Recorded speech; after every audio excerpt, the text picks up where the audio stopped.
And we are joined now by the Good Party leader, Patricia de Lille. A very good evening to you, and thank you so much for joining us, Ms. de Lille.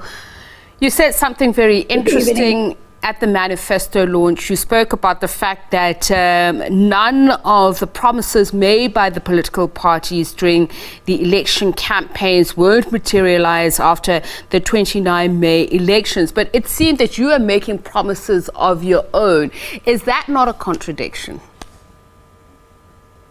No, not at all. What we have done today at Tapiso was to present a recipe to rebalance our society. What we were saying that we've got unfinished business after 1999. And we have put forward proposals and solutions that we have tested ourselves. And so I was saying that things will not change on the 1st of June 2024, because whatever we want to implement in terms of all of those promises made must be implemented by a structure, the administration that has already struggled to deliver services to our people. And therefore, our first priority must be to review and transform that structure of service delivery. And we say we can do so by professionalizing the civil service. If we want a developmental state, we have to accept that it's the civil service that must implement that developmental state. So we are looking for a balance, the unfinished business, between a lack of economic growth and the growth of poverty in our country. And we are saying that the poor cannot be punished because the economy is not growing. But in the meantime, let us give the unemployed people a grant to sustain themselves. The 350 Rand a month is not good enough. We have tested the 999 Rand per month by taking 50,000 Rand of our own money and made that available to people and saying, do a little business plan, buy things, get some work done to sustain yourself. And we've seen some very good results out of just 50,000 Rand in the Eastern Cape, the Western Cape, and in Gauteng. And we are saying if we can scale that up by the state, then we can see improvement in the lives of the poor. Okay, so it's balancing the needs. So let's just talk about that.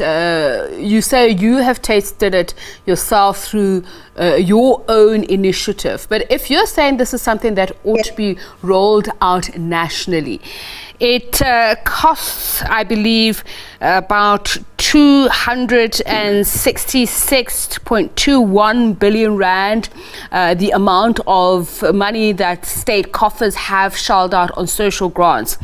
Now, an amount of just 624 Rand per month on basic income grant would.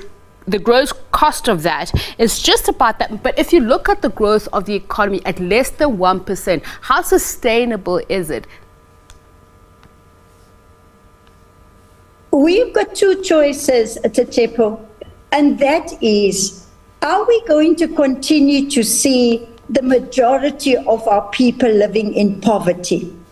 Or are we going to step up to assist them while they are unemployed? They cannot wait for the economy to grow first. But we have done research. This is no thumbs-up figure. We have done the research and we have tested it. And we say it is affordable to the fiscus. Now you will ask how and where will the money come from? The first issue is that corruption steals directly from the poor.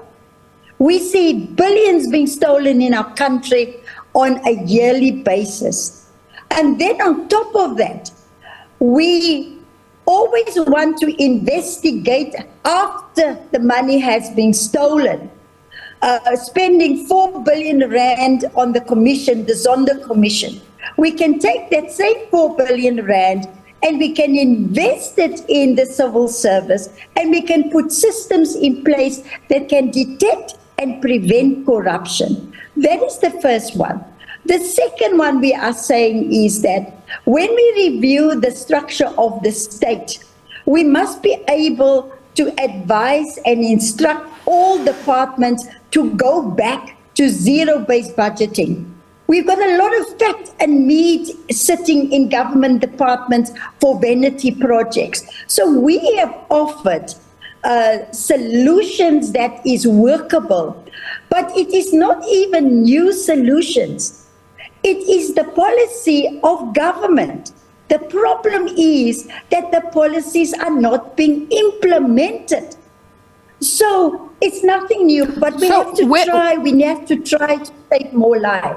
Where do the failures lie? You're a government minister. You made a comment about the Democratic Alliance earlier on, and also you were speaking at the manifesto launch about the need to do away with corruption and professionalize the civil servant. Your department, for instance, when it comes to the fire at Parliament, the DA was saying part of the problem was the lack of systems in place, that some of these things could have been prevented. So the damage existed prior to that, according to the DA, because of, for instance, lack of compliance with fire regulations, lack of site safety management. That seems to me like wasteful expenditure when such basic things are not being adhered to. You know, I think it's an insult to compare what has actually happened and what the DA is saying. I don't care what they're saying. They're always shouting and screaming, but they're not contributing solutions to this country. There was a proper investigation done, and there's a court case, a person was arrested. Even afterwards, Parliament acted, and about 30 officials were suspended because what happened over the holiday period, instead of having securities on board and working shifts, they had decided everybody must take holiday. And so we've seen consequence management as far as that is concerned. So I don't take seriously anything that the DA is saying. So I think the comparison is wrong because the facts is there. They are entitled to their opinion, but they're not entitled to their own facts. But the principle remains the same. You saying that there needs to be a professionalized civil service. So perhaps you can give us examples then of how you've achieved that, a zero-rated budget at your department. Today what we have done, if I can repeat, we have presented a recipe to rebalance our society. And we spoke about the structure of government. But we also said that the structure of government must be transformed and we must review how it operates. Part of professionalizing the civil service is that we need to remove political interference in the appointment of senior managers. And the Public Service Commission has brought a bill before Parliament to bring about that. So it's not that nothing has been done. It's already in a bill before Parliament. The second issue is that, you know, when you are there to serve, the government has got a policy that came in the early 90s called Batupile, putting the people first. So if we just implement these plans and the policies that we have made, we can't come with new plans every 5 years.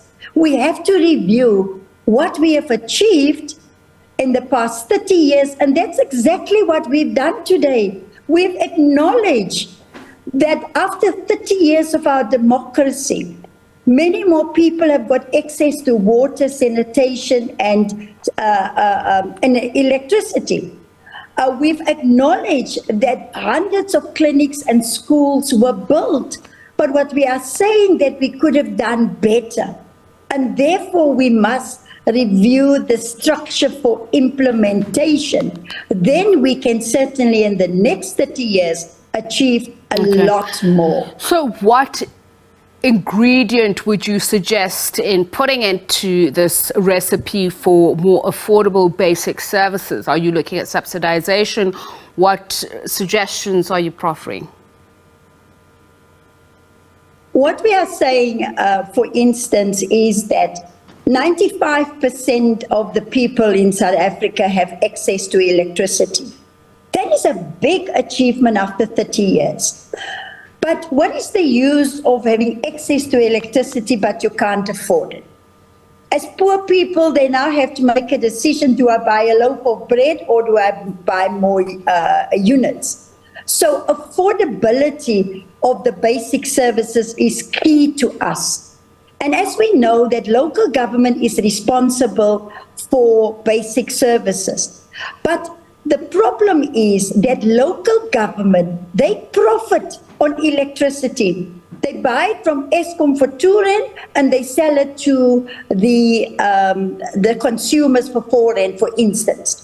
So we need to look at the funding model of local government so that they must provide the services, but they must not derive a substantial profit and an income. Like we've seen in the city of Cape Town, NERSA approved electricity for 16%. The city went to go and sell it for 18%. So those are the practical things that we are proposing in our solutions. And it's, like I've said, it's nothing new. It is finding that balance between rich and poor so that we can all live as a united nation together in peace in our country. But we cannot continue to ignore the 80% of poor people that are struggling right now as we speak.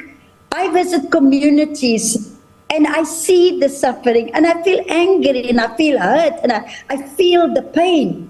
And all that we are saying, we now, when the voters go to the poll on the 29th, they have to consider all of these things. And they must never give their vote away to any political party because they must hold us to account. We are saying, lend us your vote just for 5 years. And if we don't do as we promised, you vote us out. And I'm very happy that our democracy is maturing. There's a contestation of ideas. There are new parties. The people are tired of the old parties. So I think we're making great progress in South Africa. Thank you so much for your time. Good. Party leader Patricia de Lille is just speaking to us about some of the contents of their manifesto launch earlier on.